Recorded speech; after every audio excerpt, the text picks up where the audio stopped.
Hello Penguinauts, I'm the Beardy Penguin and welcome back to Kerbal Space Program Endurance.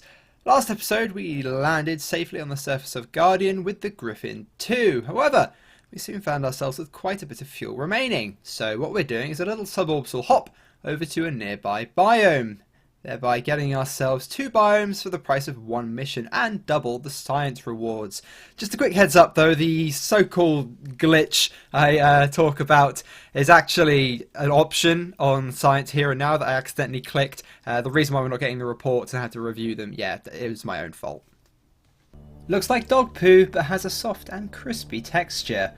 And let's review the report. You feel a sense of relief to be under the protection of the formidable body. It is rather lovely, Guardian, isn't it? Ooh, lovely sandy landscape. Oh, wait, don't want to get back in yet. Need to plant our second flag. I don't know if we get more experience for planting yet another flag on Guardian, but we might as well mark our presence. It's also just a note to myself so I know which biomes I've landed in. That's, if you're wondering, it's why I put the mission name then the biome. Right. Yeah, not Groffin. Griffin 2, Rocky Midlands. Let's hope I have enough fuel to get home. There we go. Right, we'll get back in. Then we'll have a look at some of the other reports we actually managed to grab. Right, there we go. We're definitely not doing another skip. We don't have enough fuel to do that, but we do probably have enough fuel to get back to orbit. Hopefully, but I don't know. Review report. Eagle has landed. Why would I call the ship Eagle?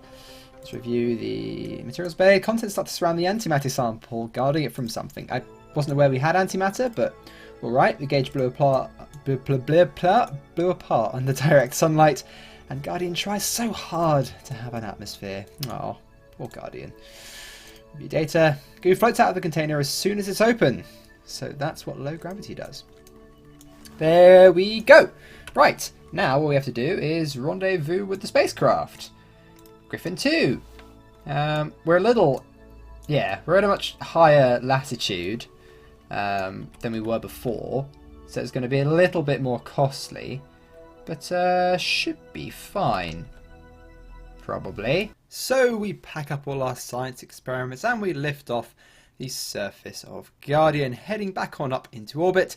Of course, we have to do a little bit of an inclination change because, of course, we are now at a higher latitude, but we just get our apoapsis up to the correct height and get ourselves into orbit first, because I'm not entirely sure just how much delta V we actually have. So we're going to get into orbit, make sure we're not going to smash down into the surface, and then we'll start doing our orbital maneuvering. I also decide, well, actually, the service module has got... Is it service or command? See, the command module is the crew cabin with the heat shield and all that stuff. The service module is the fuel and the life support and the engine. So I'm going to interchange between service module and command module, just in case any of you are getting confused about that. But yeah, the service module's got a lot more fuel. So although we do the initial inclination change with our lander, we basically have no fuel left in it. So we're going to do the rest of our maneuvering with our command module. Now, this doesn't actually have any SAS because we've got a Scout in it, which is a new sort of class of Kerbal introduced by USI colonization. Not entirely sure what they do, but I'm sure I'll figure it out. But yeah, that means we don't have any kind of stability assist, as you can see me attempting to actually activate it here. So we're going to have another slightly funky docking maneuver, but of course we have one vessel with stability assist, so as long as we can get this vessel, the lander, heading towards it and maintaining its attitude, then what we can do is just switch over to the command module / service module and just need to try and keep it orientated the correct direction using our reaction control thrusters to try and maneuver towards it, but we actually overshot the first time, so we need to fire up our engine, head back towards it, turn the lander around, then switch back to the command module very quickly, try and keep it pointing towards the lander. Second time's a charm, and we head in and bonk it sort of on the face, but then after a little bit of foreplay we finally dock the 2 spacecraft. We probably didn't need to dock it there. I was hoping I'd get a world first for docking 2 spacecraft around Guardian, but apparently it didn't count it because I guess they were originally attached together. Yeah, I could have just transferred the crew, but oh well. Anyway, we transfer the crew over, and then we release the lander before suddenly realizing, oh, actually, all of our science data is in that is in that capsule. So we very quickly get a Kerbal out to grab all of the science data. We can't really afford to be leaving that behind, and then we promptly leave the lander behind us and begin plotting our maneuver to get back home. It's very nice having just plenty of fuel to plot our maneuvers. These sort of Apollo-style missions really do leave us a lot more leeway. It's a much safer way of doing things. If you've got a spacecraft in orbit that you know has got enough fuel to get you back home, you can afford to be a little bit more daring with your landing craft. You know, you can use every last drop of fuel left in that landing craft, because of course you know that you can get back safe as long as you can get back up into orbit. Before, we didn't have that luxury. We had to make sure we had enough fuel left in the spacecraft to get into orbit and to get home, which obviously left us with some problems on our earlier missions. But sure enough, we decouple the service module. Now the command module is going to be, of course, the only piece that survives. We actually left the lander in orbit of Guardian, which was a bit irresponsible of us. I just didn't think about it. We should have deorbited it while we were docked to it, and then pushed ourselves off back towards Solitude. So, bit irresponsible. We left a piece of space junk in orbit around Guardian, but oh well, I'm sure it won't come back to haunt us in the future. So we deploy our parachutes and we drift down gently to the surface. Pretty textbook mission. So we've got a few more manned missions to Guardian coming up, and I think it might be a good time to upgrade our administration building. We have the money to do it, gives us more active strategies and better max commitment.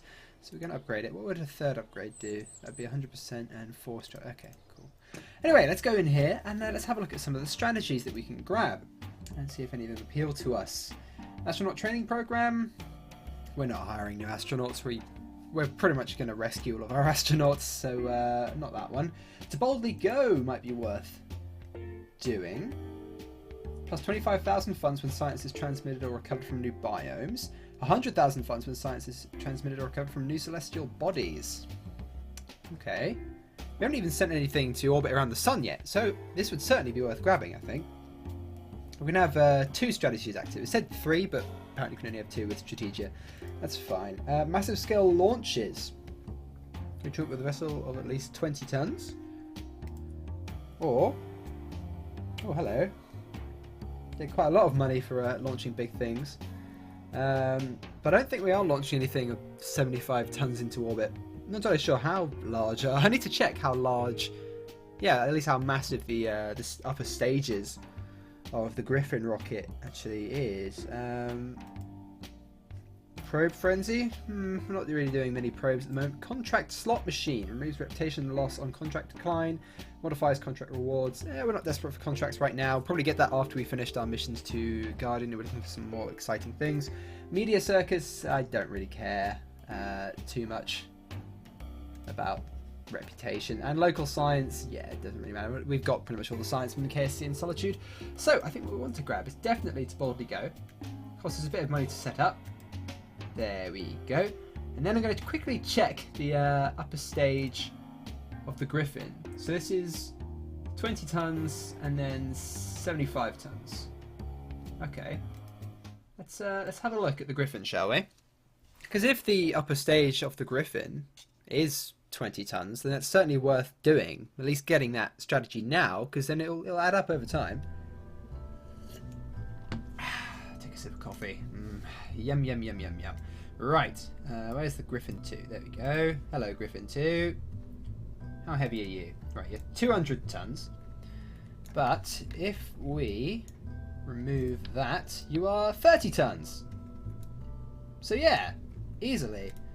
And sometimes we reach orbit with this stage mostly still intact. That would be 75 tons if we had a lot of fuel left in it, which we probably wouldn't. But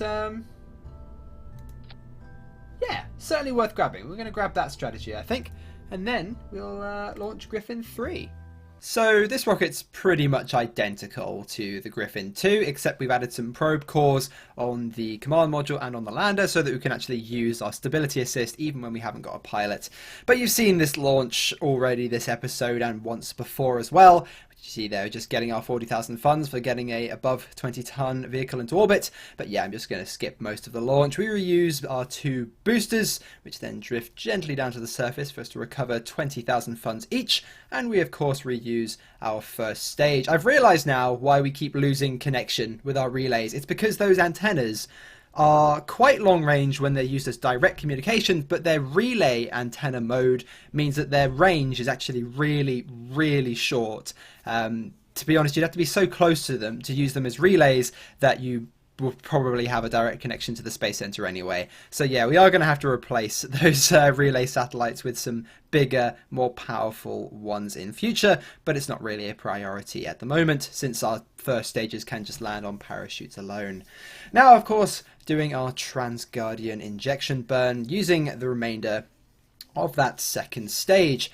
Of course, we aren't reusing this second stage. I think, to be honest, this engine is so cheap that the amount of effort it would have to go to reuse it would honestly just not even be worth it.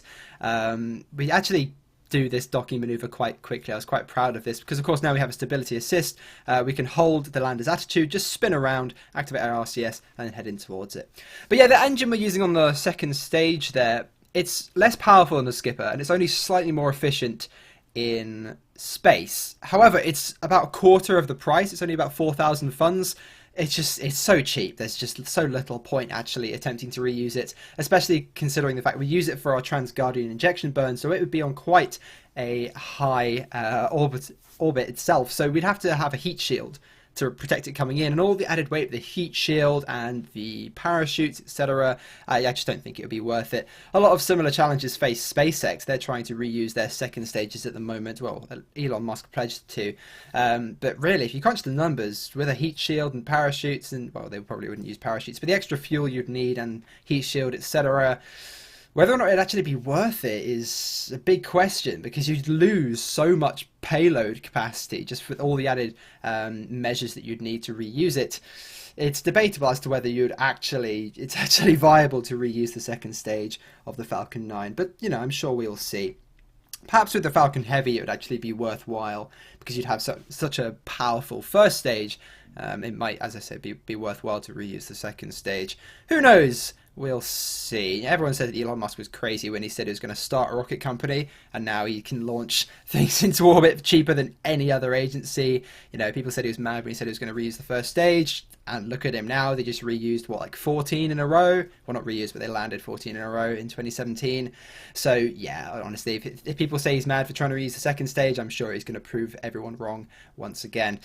But anyway, we do our little injection burn, get ourselves into orbit of Guardian, and then what we're doing now is we're using the command module, well, the service module, I guess that's the one with the engine. Get a beautiful shot, of course, of Solitude silhouetted against the sun. But yeah, we're using the service module to actually do our burn, which will get us onto a trajectory to land on our landing site, because we've got a bunch of spare fuel in it, and we want to leave as much fuel as possible in the lander. So once we've got ourselves on that trajectory, we just knock the command module, the service module. I'm going to keep having to specify both of those. We knock it back up into orbit, and then we've got a full fuel tank left on our lander to do our landing, and then probably do a biome hop once we've landed. We aren't quite on the correct inclination, so we need to adjust it slightly. I think we really overburnt with our service module there, but it's fine because we had a bunch of spare fuel, so we didn't have to use a drop of fuel on the lander to do that inclination change. So yeah, we've still got plenty of fuel left. And then we're coming quite hot here. Actually, we need to do quite a bit of a burn. This probably wasn't a particularly efficient descent. But that's what happens when you're attempting to land on a specific point on a moon. I still haven't honed it quite to a T yet. We do land very close, but not quite within the landing zone. So we need to do a little short hop, and then bam, we're inside the zone. We do a little bounce across the surface. Thankfully, don't break any solar panels. Just retract our gear so we can actually put ourselves upright. And there we go. We have landed ourselves on Guardian once again. I do once again declare this this thing as a glitch where it's not giving us the messages when we activate the science equipment. It's actually just a little setting on science here and now that I didn't realise I'd activated, but we soon realise as we plant a flag. We're starting to get the hang of this moon landing business. There we go. Griffin 3, ridged zone. Let's grab ourselves the EVA report and a surface sample, then we actually want to read them. Review report. It's a small step for Kerbal, then you realise, oh, this isn't actually the first time. Review sample, you find traces of a large number of iron, again, sentence structure, likely deposited here by impact over time. Right, we'll get ourselves back into the lander, and then we'll get Elivis out to restore all the experiments. There we go. Board the spacecraft. Oh, so close to being Elvis. Why couldn't we have Elvis on the mission? Maybe Elivis is the female version of Elvis? I don't know. I'm going to pretend it is. I'm going to say this is the female Kerbal version of Elvis. And look, we're just about short enough that we can actually run right underneath the spacecraft. Don't know why that amuses me. Right, here we go. We'll grab ourselves the... Let's try. Ah! There we go. Right, let's click on the temperature. There we go. Take data. Collect data from the Science Junior. Restore. And we'll take the data from the barometer. Wonderful. It's going to be a little while before we actually get our hands on any more scientific instruments like the seismometer and such. They're a whole tier of technology away from us, but once we get into that tier, we're going to get atmosphere analysis, a bunch of cool stuff. But let's have a look at all those pieces of stored data. Guardian tries so hard to have an atmosphere. In that one, you take some sand, the colour will go great on your sandcastle back home. Goo looks lazy and comfortable, the gauge blew apart under direct sunlight, and the contents continue to surround the antimatter sample. There we are. So I believe that completes our contract for the ridged zone. Yes, it does. All we have to do is recover Elvis. I'm going to call her Elvis. Elvis Kerbin. Right, so we need to do a mystery geo observation while in space near Guardian. I forgot to do that while we're up in orbit, but we can do that on the way back up. And we need to do a study of Guardian's peaks, Guardian's gorge. That's it. Okay. So, do we have a peak or a gorge nearby to us? So having this much fuel in our landers really does save us a lot of time in the fact that we can jump to 2 biomes each time we go to Guardian, pretty much halving the amount of missions we actually need to send to the moon before we get all of the lovely scientific data from it. So we hop over to an area which is particularly mountainous, looking for the peaks biome, and sure enough, we fly right over it, causing us to do a handbrake turn mid-air. Well, it's not really air, mid-air, is it? Because there's no air on Guardian. But is it still mid-air if there's no air? Oh. That's confused me now. Okay, let's just not think about it too much. But we do head ourselves down into the peaks biome for another very gentle landing, and we get some more science. Boom! Guardian's Peaks. This was not an easy biome to find. Right, so now we've actually ticked it to show the results window. We can do all of our experiments without having to then review them to see the messages. We haven't actually landed in this biome before at all. Even with a probe, probably because it's quite a small biome, certainly. I think there are only a few points on Guardian you can actually get to it. Anyway, despite being a vacuum, the surface of Guardian is somewhat warm. Mission Control says it's love. Oh, so adorable. Guardian tries so hard to have an atmosphere. Mystery Goo observation. Goo smiles and tries to hug Guardian. It's adorable, but concerning. Material study. Materials stretch out and seem relaxed. Right, we also need to do a crew report and such. We will get Ted out so that he can then, there we go, he can take the data out, put them back in, then take a crew report. Is it going to allow him to take a crew report from outside? No, it's not. Okay, we'll just get down and plant the flag then. So, here we go. Get ourselves to the surface. A lot of people have been telling me, hey, you can press U to activate the lights on a Kerbal's helmet. I know that. I just sort of forgot to activate the lights. It's not I didn't. Yeah, I don't know. I did know it, but yeah, when we landed in the dark, we should probably activate them more often. You feel a sense of relief to be under the protection of the formidable body. Surface sample. Huh, a small inscription. Tape was here before you. What could it mean? Bloody hell. Little space race reference where Tape had to get to every single body before me just so he could say that he got there first, even at the expense of his entire space program. Right, there we go. Let's hope Tape hasn't been here before me. That'd be a little bit ominous, wouldn't it? Alright, here we go. Let's plant the flag. Wonderful. Griffin 3. Peaks. Tape got here before us. Don't know how you managed that. Right, there we go. We'll turn off the lights. get ourselves back into the spacecraft, and then pray that we have enough fuel to get back into orbit. Again, all we have to actually do is get into orbit. There was loads of leftover fuel in the service module, but yeah, we've got loads of fuel, so we should be fine about getting into orbit. We just need to do the crew report. Eagle has landed. Why would I call the ship Eagle? I don't know. Why would you call the ship Eagle? Okie dokie. So what's going to be the best sort of way to get into orbit? There we are. Griffin 3. So that our orbit sort of lines up with Griffin 3 command module. Pretty much just going directly north, I think. Then our orbits are going to be roughly aligned. I say roughly, but hey, it's got fuel to spare, so it can afford to do the manoeuvring. So yeah, we've done that. I think all we have to do is recover that stuff now. Guardian's Peaks. Yeah, just have to recover all the stuff. Oh, we need to do this. Mystery goo observation while in space. Let's go out and grab all the experiments first. I think this time we're going to make sure we actually deorbit the lander. Last time, again, we just left Griffin 2 lander in orbit. Which isn't particularly, yeah, responsible of us. I know, like, there's a lot of stuff we've left in orbit, like expended stages and stuff, but we have control of, well, yeah, we had control. We had the option of doing it. We just sort of forgot. So, yeah, let's try to do it. Come on, grab the thing up. There we go. Take data. And take the data from the barometer. There we go. Right. Wonderful. So we've got much nicer fuel margins with this lander, mainly because, well, obviously, we only have to get into orbit with it, and also because it's a lot lighter than our previous vehicles used to be, you know, with the big 3-man command pod and everything. This way of exploring the surface it's much better. We have a lot more wiggle room, it's a lot safer. It's just all around pretty damn awesome. Right. We need to remember to get that goo in space near Guardian, but I think without any further ado... you see what I did? Okay, sorry, that was horrendous. Let's get ourselves back into orbit. Now, I'm not sure how many people are still going to be watching after that horrendous pun. I mean, I'm doing post-commentary on my own video and it made me cringe, so I can't even imagine how some of you must feel. Now, we weren't particularly smart with our launch here. We probably should have waited for the command module to orbit round so it was overhead so we could actually intercept it without doing too much manoeuvring. It's actually on the other side of Guardian right now. Saying that, if we had waited, Guardian would have rotated and then we would have had to make a bigger inclination change. So, I don't know, perhaps it was smart. Who knows? Now, even though we've got stability assist on this, because of course we had put a probe core on the command module, we don't have a pilot, so we can't make any maneuver nodes. So we're having to sort of eyeball this and do our maneuvers pretty much by hand.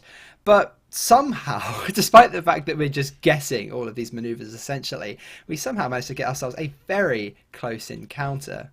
How the hell did I get that so accurate with a complete guess? Wow, I don't know if I'm better at Kerbal Space Program than I thought I was, or I'm just absurdly lucky. Probably the latter. We didn't have any maneuver nodes, and we just did a sort of random prograde burn to get into a higher orbit so it could catch us up, and somehow we've got ourselves an intersect at 0.2 kilometers. That's ridiculous. Wow, okay. I did not expect that, of all things. There's a silver lining, you know, every grey cloud has a silver lining, and the fact that we launched at completely the wrong time, somehow we've managed to get an intersect anyway. So, yeah, I'm certainly not going to be one to complain. Alright, 2 minutes out, 1 minute out, okay, 30 seconds out. Let's swap to here. Let's see if we can actually see where it's coming from. It should be below us, or is it above us? I have no idea where it is. Okay, well, let's move around a bit. Okay, we're pointing directly towards it. I bet we accidentally turned off... There we go. We accidentally turned off the bloody target markers of vessel labels. We need to turn around so that we're actually slowing down. There we are. Get ourselves moving towards it a bit more. There we go. Get ourselves going a little bit slower. Now this is the one with the actually half decent commander, but we'll put this to 1 meter per second. Okay, that's plenty of time, and then we'll get ourselves aiming towards it. Once we get ourselves some better probes, we should actually have some decent control and be able to actually make maneuver nodes with our service modules. We probably, looking back, should have left Ted in the command module and sent Ben down to the surface. Ben hasn't actually been down to the surface before, so it would have made a lot of sense, but oh well. Right, here we go. Okay, we're gonna just do that, and then drift gently in. Look at that. We did it without maneuver nodes. Similar amount of computing power to the Apollo missions, right? Let's probably slow down a bit. Oh, hello, we bounced off. Oh, but magnetism's our friend. There we go. Like a glove. Okay, so let's transfer... Actually, yeah, first let's get Elevis out. Well, first let's quick save, and then we'll get Elevis out to go grab all of the science data that we need, and then we'll actually deorbit the lander this time. Don't know why I didn't do that before, because I'm irresponsible, probably. Right, collect the data, restore it, and then the mystery goo is on the other side, wasn't it? We haven't got anything else left in here apart from the data in there. Right, and collect data, and restore. Not that we even need to restore it at this point.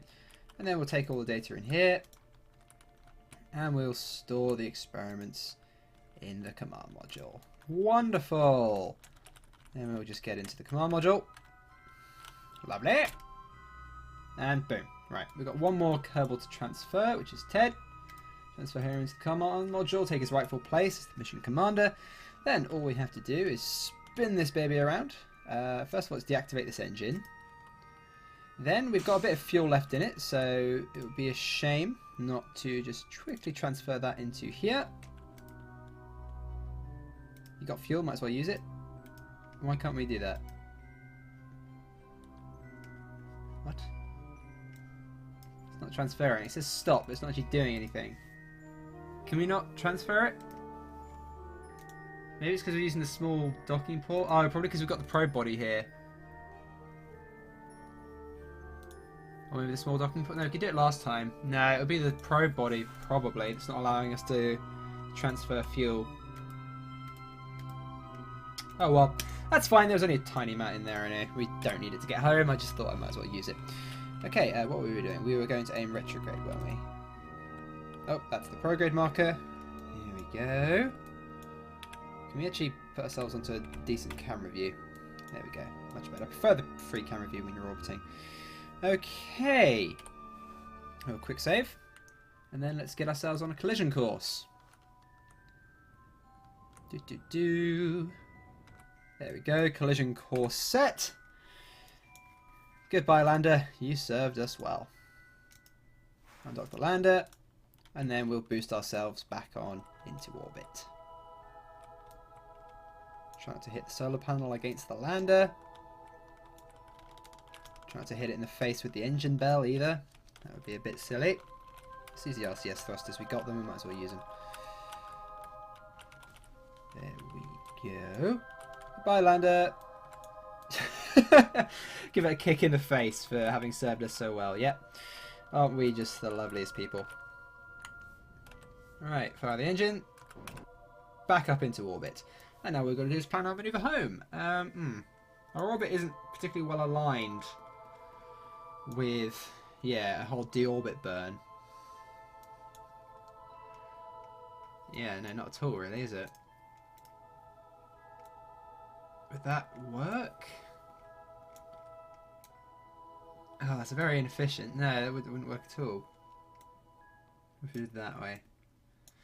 No, you see, we're not. See, you have to be aligned with the orbit of Guardian for it to really make any difference. So we can either do an inclination change, or we can just wait until Guardian's in a better position. I think makes much more sense. So yeah, I think we'll do that. Close that. Didn't want to do that. There we go. How much life support do we have? Let's check it out. We got enough life support for game freeze. There we go. 137 days. Enough habitation for 7 days. So that's fine. Yeah, we can wait for 7 days until Guardian's in a slightly better position. That's fine. We'll close that. And we'll just time warp. There goes the lander. Brief explosion. Till our orbit's a little better aligned with Guardian's. the knack to doing efficient manoeuvring.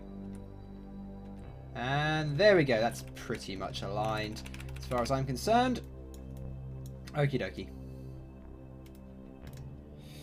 And then what we're going to want to do, actually we want to do it ahead in the orbit. Pretty much where we are now. Maneuver. And let's get heading home. Okay, that's where we want to have it. We want it to be about 25. Cool! Let's head home. And so we orient the spacecraft back towards solitude. Well, not actually back towards solitude. I do find that's a common misconception, that you just burn straight towards something in space to actually get to it. Like in Gravity, you know, that film where he's saying, oh, to get back to Earth, yeah, it's fine, just burn towards the ground. No, George Clooney, that's not how orbital mechanics work. As an astronaut, you should know that. I don't know if I like that film. I really liked that film when I first saw it, but then it's sort of like tugging on a little thread. Like the more I think about it, the more I hate that film from the little scientific inaccuracies. It is a beautiful film. I think everyone really loved it when it first came out, but I think like over time people have grown to hate it. Like there's a bit of backlash, kind of like the same thing with Force Awakens really. Everyone loved The Force Awakens when it first came out, but then sort of a month or so later people started to, I don't know if people are just trying to be contrary, just hating things that everyone likes or not. Well, of course, there are a lot of gripes with The Force Awakens. I still love that film, though. I still think it's a great film, even if it is rehashing the first Star Wars quite a bit. Again, let's not talk about Star Wars, otherwise, flame wars galore in the comments. I shudder to think. 439.5 science earned, and quite a bounty of funds to boot. There we go. Elvis. Advanced level 1, but it doesn't really matter. Ben and Ted didn't get any XP. Probably should have sent Ben down to the surface, as I said. Got him to plant a flag, he would have gained some XP, gone up to level 2. But no matter, maybe on the next mission. There'll be plenty more missions for him to prove his worth. Right, let's head into R&D, and let's see what we haven't already researched. What do we need to research? So, we have got some probes coming up. We don't need heat management or hydroponics, that's for sure. We could go for advanced aerodynamics and supersonic flight. Could be fun. Make some planes. Yeah, maybe. We've also got precision propulsion. Yeah, so as I was saying, we have some probe missions coming up. Once we've finished our survey of the sky. We also have a few contracts to launch satellites and probably get a better relay network set up than the very shoddy one we currently have in place. But I think before that we might work on some planes. So we're going to do supersonic flight and we're going to do advanced aerodynamics. And there we are. It leaves us with not quite enough science to research another one. But I think 2 more missions to Guardian and that should solve the rest of this tier. Then we can't quite start building space shuttles because the vector engine's here. But we can certainly think about it. Not space shuttles in the way we know them with a space shuttle on the side. But we could get some kind of orbiter. Where is it? Here we go, high altitude flight. Using the B9 space shuttle parts. Could also use the stock space shuttle parts, the Mark III cockpit and such. Yeah. The space shuttle was originally planned to be atop the rocket and just be a reusable crew transport vehicle. But then it was sort of had to be adapted into a cargo vehicle as well, so then they had to strap it onto the side. Which was not a particularly safe design. We will make a space shuttle like that, but I think before then we'll make some kind of reusable orbiter which sits atop a rocket. Something like that. But yeah. That's not going to be for a little while though.